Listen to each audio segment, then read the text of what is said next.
ghost story that sounds completely unbelievable but is entirely true. I'll go first. Hey guys, so I wanted to stitch this again because I have another story. I have a bunch, but I want to get to this one. I'm actively watching everybody stitch this same TikTok on YouTube right now.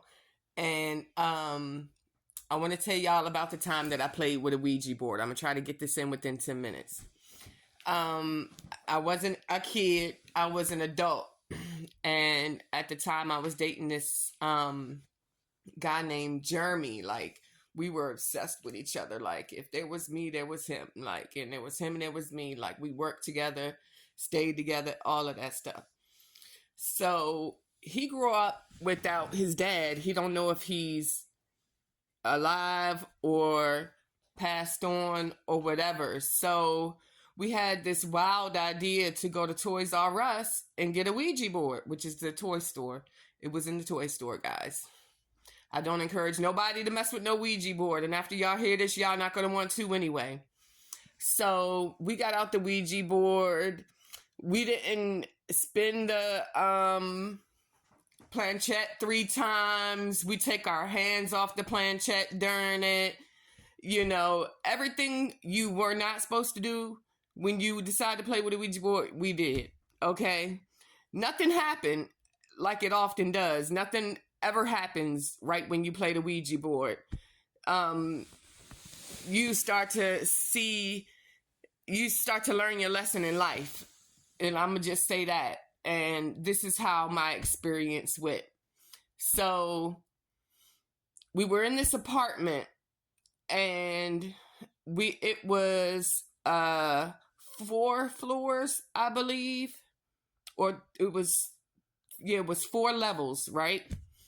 And I was on the 3rd, and there was one apartment over top of us. Let's keep that right there where that is, so y'all know the setup. One day, all of a sudden, we just started hearing at night dragging, like somebody was moving furniture over top the apartment, over top of us, right? Just dragging, and just thumping and all of that crazy mess. And it was just going on for night after night, so bad to the point where we dragged the mattress out into the living room because it was just unbearable, you know, couldn't sleep, you know, and that can wear on the person when you're not resting, right? So, where did I stop off? Yeah, so we were sleeping in the living room, and one night we were out in the living room and the noise started out there. So finally we called the police, and you know, I don't fool with the police. I just don't. So for us to get on the line and see what was up there, like, they was carrying on. That's what we thought, you know. So the police come. They knocking on this door, and knocking, and they were up there for like 10 minutes, and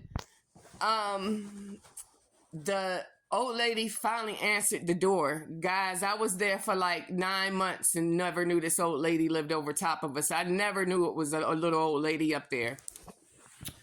So the cop comes back. He talks to the lady and comes back downstairs. And he came down and he was like, yeah, my partner's up there talking to her right now. But we walked around her apartment, and she's a feeble old lady. She only had a recliner in the living room, and she had just a bed on the frame in her room. She didn't have any furniture to drag around. And if she did, she could not drag it if she wanted to. So I was like, no, sir, not comfortable. Pineapples, I'm out. Like, you know what I'm saying? Like, ain't no way. And me, I'm like, are you sure? Like, she not dropping bodies up there. There's nothing in the closet. He was like, there's nothing. She could hardly even hear. That's why it took her so long to come to the door. Like, I was like, what the hell? And that's not the only thing that was going on. in the midst of all that noise that night before the cops knocked on the door, me and him started arguing over nothing. Like, our relationship just fell apart. Like, we resented each other. Like, and it was like our own punishment because we were stuck everywhere with each other. Like, work, we lived together. Like, we broke up. It was like bad. It was all bad. He got a temper out of nowhere. Like, and I was fuming off too. I was like, we never had an argument. Like, there was never no problem. Like, we never asked for space. Like, things went bad. It was really, really bad. So, and even the place I lived after that, there were problems there too. It was a little 3-bedroom rancher, right? And it was on Elm Avenue. So weird, right? So, and, I couldn't sleep in that house. I was having vivid dreams. I was moving from room to room to find comfort, and I couldn't. I was on a couch between the other 2 bedrooms in the house. Somebody broke into my truck. Somebody shot my house up. Somebody kicked the back door into my house. Yeah, it was bad. My mental health was like untherapeutic. Like, nothing I can do could ease my anxiety or my depression. It was just a lot, y'all. It was just a lot. And it happened so gradual that you almost think that's just the course of your life. That is just the way life is. Things happen, you know. It's harder for others than it is it's harder for some than it is for others, right?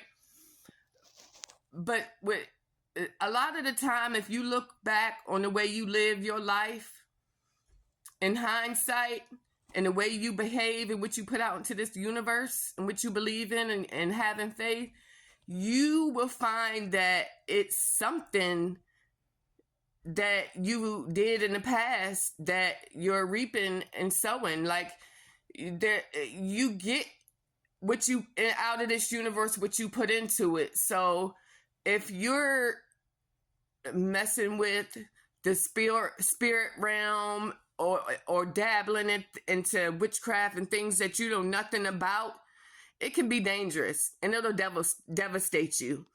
It'll come on so gracefully and gradually that you won't know where it is coming from. But you'll find that when things like this happen, when you mess around, when you fuck around and find out that it's something you did, guys. So when y'all out here playing around, all right, it'll change your life, literally. All right, y'all, holla.